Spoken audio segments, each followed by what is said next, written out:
बच्चों अब अगला रस देखते हैं। अगला रस है भयानक रस। भयानक जैसा आपको शब्द से ही पता चलता है कि जो दृश्य देखने में भयानक लगे। जैसे इसमें देखो बच्चे दिया है, इसका स्थायी भाव भय है। भय अर्थात डर, जिसमें आप देखें कि भय की अधिकता से जब भयानक रस की निष्पत्ति होती है, जहाँ भय अधिक मात्रा में हो। तो जैसे उदाहरण देके दिया है, अखिल यौवन के रंग उभार, अखिल यौवन के रंग उभार, हड्डियों के हिलाते कंकाल, कच्चों के चिकने काले, ब्याल कीचुली कांस सिबार। मतलब कि युद्ध क्षेत्र की भूमि का वर्णन है, जहाँ पर सैनिकों के शव पड़े हुए हैं और वहाँ पे सियार और ब्याल यानी सांप, केंचुली ये सब पड़े हुए हैं। तो बड़ा ही भयानक दृश्य है।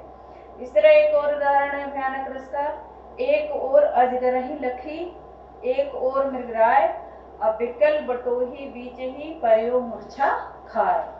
मतलब कि एक ओर अजगर है और दूसरी ओर जानवर है, शेर है, और ऐसे में रास्ते में बटोही यानी यात्री फंस गया है और जो देखते ही मूर्छा खाकर गिर गया। तो भय का दृश्य है। अगला है विभत्स रस। विभत्स रस यानी इसका स्थायी भाव घृणा है, घृणा या जुगुप्सा।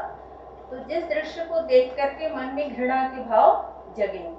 तो घृणा के भाव जैसे आपका देखिए कि किसी वस्तु के या दृश्य के प्रति घृणा के भाव जगे। उदाहरण जैसे देखो, सिर पर बैठो काग, आंख दो खात निकारत, अखींचत जीवहि स्यार अति आनंद उर्धारत। सिर पर बैठो काग यानी एक मृत व्यक्ति के शव पे काग बैठा हुआ है, कौवा बैठा हुआ है और वह आंख को निकाल रहा है, आंख निकारत। और खींचत जीव, जीव को खींच रहा है। और स्यार अति, और स्यार भी खाने में लगे हुए हैं और वे बड़े ही आनंद की अनुभूति कर रहे हैं। तो ये दृश्य आपके मन में एक विभत्स दृश्य को प्रस्तुत कर रहा है। इसका एक और उदाहरण लिख सकते हैं कि आंखें निकाल उड़ जाते, क्षण भर उड़कर आ जाते, शवजीव खींच कर कौवे चुभला चुभला कर खाते। तो इस तरह से विभत्स रस का उदाहरण आप देख सकते हैं। अगला है अद्भुत रस। अद्भुत रस का स्थायी भाव है विस्मय।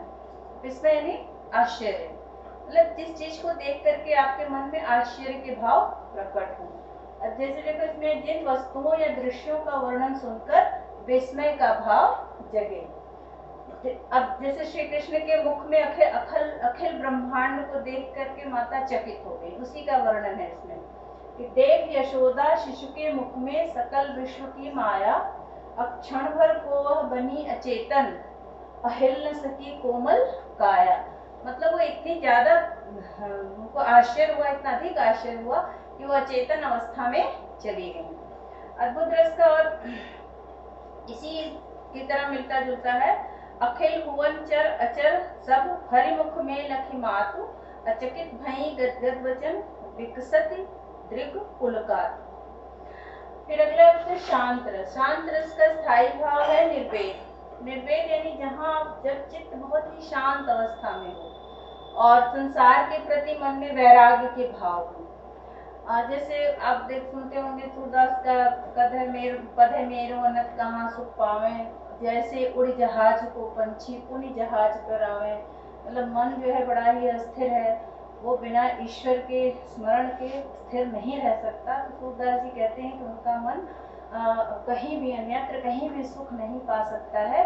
वो एक उड़ते हुए जहाज पे चलते हुए जहाज पे बैठे हुए पंछी के समान है, जो समुद्र में कहीं भी अन्यत्र उड़कर नहीं जा सकता है। इसका और उदाहरण है, जब मैं था तब हरी नहीं, अब हरी है मैं नाही, असब अंधियारा मिट गया, जब दीपक देखा माही। मतलब मन का अंधकार जब तभी दूर हुआ जब मन से सारा अंधकार या सारा द्वेष वैराग्य दूर हो गया।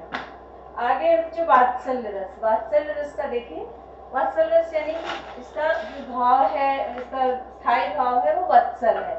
वत्सल का अर्थात है जहाँ पुत्र शिशु या शिष्य के प्रति प्रेम भाव प्रकट किया जाए, तो उसको वात्सल्य रस कहते हैं। जैसे चलत देख जसुमती सुख पावे, ठुमुक ठुमुकी पग धरनी रेंगत, जननी देख दिखावे।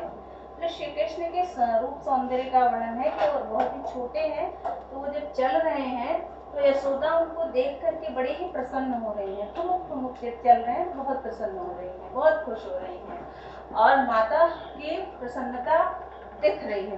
जननी देख दिखाए और सबको दिखा रही है कि मेरा बालक अब ठुमुक ठुमुक करके चल रहा है।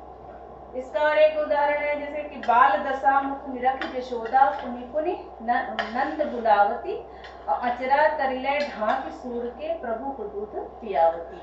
मतलब माता यशोदा श्री कृष्ण को अपने आंचल में ढक ले रही हैं। तो इस तरह बच्चों जहाँ भी संतान के प्रति या शिष्य के प्रति या शिशु के प्रति प्रेम का भाव प्रकट हो वो वात्सल्य रस कहलाता है। धन्यवाद।